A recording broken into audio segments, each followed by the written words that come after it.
You're not just like going on a website and buying a house for half price, guys. That doesn't work, and that's a fantasy world. I'll tell you exactly how to buy a home for pennies on the dollar. I'm going to walk you through exactly the process that institutions go by, and how you can front load and capitalize before they get the chance to. I'm going to make you a real estate investor before you even thought you wanted to be a real estate investor, okay? And if you're in California, not only am I going to do that here on this video, I'm also going to give you a couple different laws that are in place that actually allow you, as the savvy real estate investor, to capitalize on this before companies like Blackstone and other companies in the game do this same process. So without jumping into the foreclosure process so much, because really people watching this video are only interested in capitalizing on the arbitrage. They don't really care about the whole process of a foreclosure. Even if you're a realtor, you might not even know the full process. But basically, it's when somebody misses their mortgage payment and that property ends up on the court's doorstep to be auctioned off. That's basically what a foreclosure is. But really, in the real foreclosure world that we all live in, none of these homes actually ever hit the market. They're actually bought by investors or bought by companies, like I said, Blackstone, private equity, that come in and buy entire spreadsheets of these properties. So they never actually hit the open market as a foreclosure for somebody like me or you to buy it. So how you actually end up being this investor that buys this property is a couple steps that you need to be aware about. So first and foremost, there's only really one step that really matters in this if you're trying to capitalize and buy this home for pennies on the dollar, and that is the notice of default. Now, after about 120 days, the homeowner that is not missing the mortgage payment for whatever reason, or this homeowner passed away and the family is, trying to figure out probate and they're missing the mortgage payment, whatever the various scenarios are, the mortgage payment has been delinquent for approximately 120 days. So as a savvy real estate investor, what you would want to do is you want to take advantage of this specific date, this specific time that this notice of default was filed. This is the most important date out of any date on your timeline as a off-market flipper or somebody trying to occupy a neighborhood or live in a neighborhood on pennies on the dollar, is this notice of default date. And like I said, it comes at 120 days, and how you find this date, it's actually very easy to do. You can go down to the county records and find the dates for that day. Say I want to move into San Diego. I can go down to the county records for absolute free. I might pay a few dollars to print a sheet of paper or whatever that has the dates on it. And there's also online, right? You can go to many websites. One that I like is RedX. You don't actually have to be a real estate licensed realtor to access it. Their foreclosure stuff. So basically that's one. There's also like Find My Free Foreclosure, findmyforeclosure.com or something. There's tons of these sites. But what you do is you go to those platforms and you search the foreclosure process by the notice of default filing date. And it's really on there. That's why I love RedX, is you can see the date that was filed, and then also you can see like how old the person is, what their hobbies are. There's a whole bunch of personal information about this particular homeowner that's living at this particular property. Now, once you have located this notice of default date, that's really all you need to locate. You don't need to understand much more past that. Now, if you're working with a savvy realtor like myself, I would also go back on the back end of my MLS and look at RPR and CoStar and these various applications that show exactly when the last loan was taken out, so I can approximate in my head how much is owed on it. You can do different various things, but really, if you're working on your own, you don't really even need all that. You just need the notice of default date. And that date is very important, because that date that it's filed is your 48-hour window. And this 48-hour window is going to consist of a few different things that you're going to have to do. The first thing you're going to have to do is fix my hair right there. And then this first thing you're going to have to do is you're going to drive out to this person's house. Now, you're not going to drive out there like a psycho. You're going to have a written kind of script that you're going to tell these people, similar to how I'm telling you exactly how to do this, on what it is that you're trying to do as they're facing a foreclosure. You're knocking on their door. You drive out to their house. You knock on their door. What do you mean you knock on their door? Yeah, you drive out to their house and you knock on their door and you say, "Hey, Mr. So-and-so, my name's Chadwick Bailey. I've been looking to buy in this neighborhood for quite a while. There's various things that I love about this neighborhood, and there's not a lot of homes for sale in this neighborhood. So I've been looking at the foreclosure database, and I noticed that you were kind of in foreclosure, and I'm interested in buying your home," or something along those lines. It doesn't have to be perfect. All you're trying to do is get them to first answer the door, because you might go to their door, they might not answer. You're literally getting to the job as they're hiring people. You're literally getting to the party before it even starts. Because in that 48-hour window is a very critical time. Not only do you need to drive out to their property and actually knock on their door and say, "Hey, I want to buy your house," you need to actually handwrite a letter on a yellow piece of paper and put it in the mail saying you want to buy your house. That this is another attempt that you're going about wanting to buy their house. So what happens then? After about 48 hours of you doing all these things, large corporations are now targeting their mail.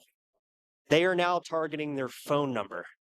So by 48 hours, literally, this homeowner is getting bombarded by massive marketing companies to buy their house. Okay, so you got to understand the predicament that the homeowner's in.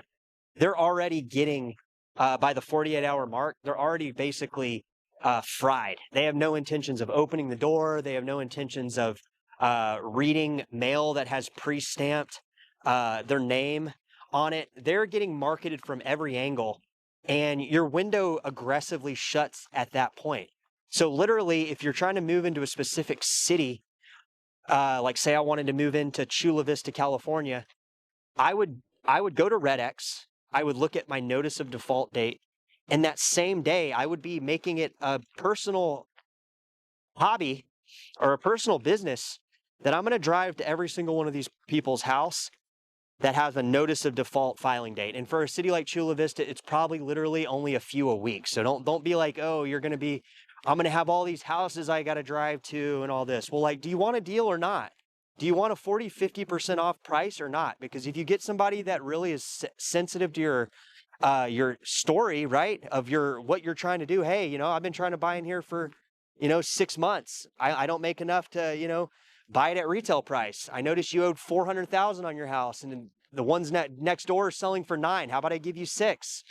I fix that roof that looks like it's decapitating, and I buy it as is.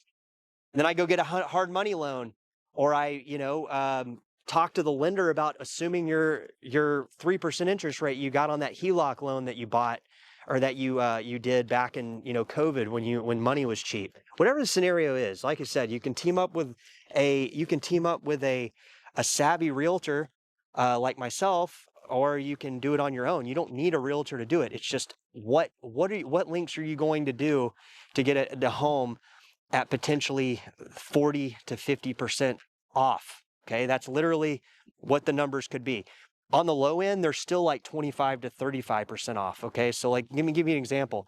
If you get a house that you assume a mortgage rate from 4 years ago, 5 years ago, even 2021, when interest rates were at a little over under 3%, some cases, a little over 3%, you're now literally saving half the mortgage payment that your neighbor that just bought the home 6 months ago paid for his house. So it's literally the same house. You're literally in the same house at half the mortgage payment a month, half the interest a month, just because you approached somebody that was in a distressed situation and you took over their loan.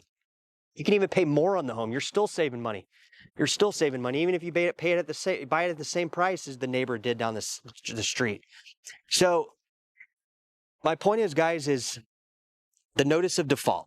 All right, that is the first step. The notice of default is the first step that you approach in that 48-hour window. You drive over to their house, you knock on their door. They're probably not going to pick up. You've already got a letter in the mail, handwritten. Guys, there's only a couple of these a week with whatever desired area you want to live in. If you want to go to an area like San Diego, maybe there's a couple a week, right? Maybe you want to cover the whole county. Maybe there's 10 or 20 a week. You're talking about getting a 35 to 50% discount on a home. So you got to be willing to put in a little bit of work. You're going to have to drive to the houses and knock on the door. Secondly, you're going to have that letter in the mail. You're going to have that letter in the mail already stamped and ready to go every single time. Maybe you have 5 or 6 and you just fill out the address and the name, handwritten. And then what are you going to do? You're going to be calling their phone number, right? Because like I said, any of these lead generating for foreclosure programs, RedX, foreclosure.com, any of these, they give the phone number. And then you're going to send them multiple mailers. You're going to send them mail number 2, mail number 3. And it might take you a lot of homes. It might take you 20 or 30 homes. And then you're going to have somebody call you and say, hey, you know what? I actually really appreciated that letter you wrote. I actually really appreciated you knocking on my door now that I'm shaking your hand and we're having a conversation about, yeah, maybe I'll consider selling my house.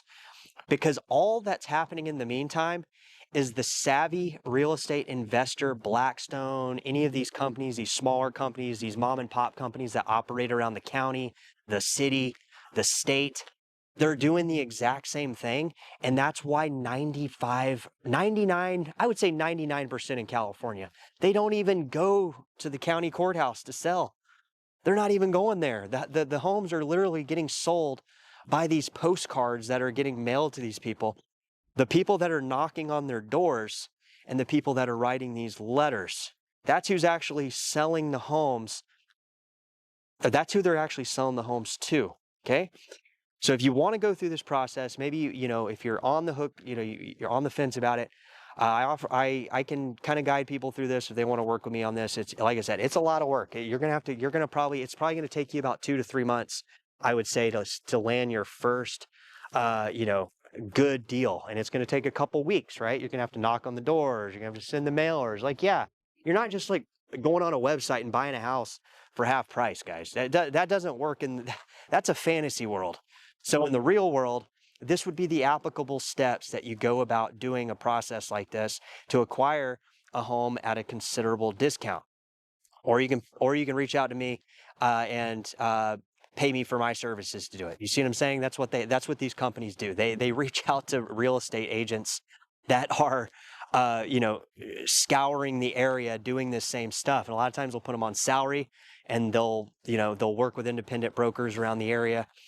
Different scenarios, probate courts, all these different things, but it's the same general process. The only difference is people here on the channel are probably just going to Zillow and they're seeing that little pre-foreclosure tab and foreclosure and they're saying, oh man, I want to wait to buy this. You're never going to buy it because by the time it gets to that stage, it's already being bought by one of these institutions, by one of these postcard companies or these people that are making the phone call or, these type things. So that's how you do it, guys. That's how you buy a house in the foreclosure shadow market. And then also in California, I forgot to do this. I actually have 2 codes that I want to read to you that actually allow people in California to really capitalize on this. But like other states don't have this as far as I know. So back in California, they actually did a couple different things. They did a thing called AB 2424. It's a fair market value. And it says it prohibits trustees from accepting any bid at the initial auction that is less than 67% of fair market value. Now, what this does, guys, is this allows these companies, these companies that are in the business of doing what I just told you to do, say the house they owe $550,000. They'll give you $560 for it, right? This in California, this AB 2424 doesn't allow that to happen if the home's worth like $800,000, right? If it's 67% of the value. They don't allow these companies to just come shortchange these people to the point where the trustee is just selling because they don't know what's going on, or one of these weird scenarios where, you would think the trustee would care, but for some reason they don't. So SB 0179 is a post-sale bidding. Now, say an investor wins at the auction. Eligible families or tenant occupants, say a renter is in there that wants to buy it, and this person's their landlord is losing the home because they weren't taking the mortgage payments and paying their mortgage with it. Whatever the scenario is in the real estate business, guys, there can be a ton of scenarios that literally, people think this business is easy. It's the total opposite. There can be tons of different scenarios, but in that scenario, if an investor wins at that courthouse auction, SB 1079 in the state of California says that an eligible bidder, which is a family that is pre-approved for the loan, or a cash buyer that has a family that wants to live and occupy the home, or a tenant in the home, can submit an offer that is eligible if they fit one of the two of those criteria, and has 45 days to submit a matching or higher bid for anything over a penny more, okay, to take that home from the investor. So a great thing about California, some of these programs that have been implemented where you can take advantage of this. So if you guys are interested in this and you're local in the area, I will, leave my phone number and contact information. However, typically in these cases, guys, I work on a fee for service. I don't just, I'm going to go find you a great foreclosure to buy for half price, because I've found that in my business, the people that are just like texting you and calling you for a deal are savvy real estate investors buying these how to become an off-market flipper subscriptions and stuff, but they don't even have a real estate license or actually have the capital to do it. So if you're a real investor, I definitely can do this on a fee for service. But if you want to do it on your own, I have walked you through exactly how to go about doing it. So this is exactly how the big companies do it. This is how you would do it in 2026. And if you have any comments or concerns, reach out to me, and we can discuss them there on a consultation basis. All right, we'll talk to you soon. Take care.